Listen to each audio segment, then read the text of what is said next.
মাননীয় প্রধানমন্ত্রী জনাব তারেক রহমানের নির্দেশনা হলো যে বাংলাদেশের যতগুলো সিটি কর্পোরেশন আছে, শহর আছে, এখানে কোনো ধরনের অবৈধ দখলদার বা ফুটপাত দখল করে দোকান করবে, ভ্যান গাড়ি দিয়ে তারা ভ্যানের পসরা বসাবে বা এখানে অবৈধ দখল করে বসে থেকে তারা যানজটের সৃষ্টি করবে।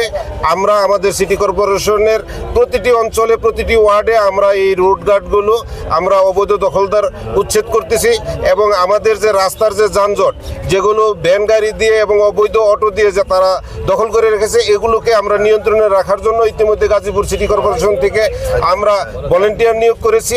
আমরা চাই গাজীপুরের শহরটি যেন একটি পরিষ্কার পরিচ্ছন্ন এবং যানজট মুক্ত একটি শহর হিসাবে আমরা শহরবাসীকে, নগরবাসীকে উপহার দিতে চাই। যারা এই ধরনের দোকান করছে তারা কি কোনো ট্রেড লাইসেন্স বা অনুমতি সাপেক্ষে কোনো ব্যবস্থা আছে কি? অবশ্যই সিটি কর্পোরেশনের সাথে তাদের কোনো সম্পৃক্ততা নাই। এগুলো সম্পূর্ণরূপে অবৈধ, যার কারণে তারা অবৈধভাবে অবৈধ ফুটপাত, অবৈধ রাজপথ তারা দখল করছে। আমরা সেগুলোকে উচ্ছেদ করেছি এবং এই উচ্ছেদ আমাদের অব্যাহত থাকবে।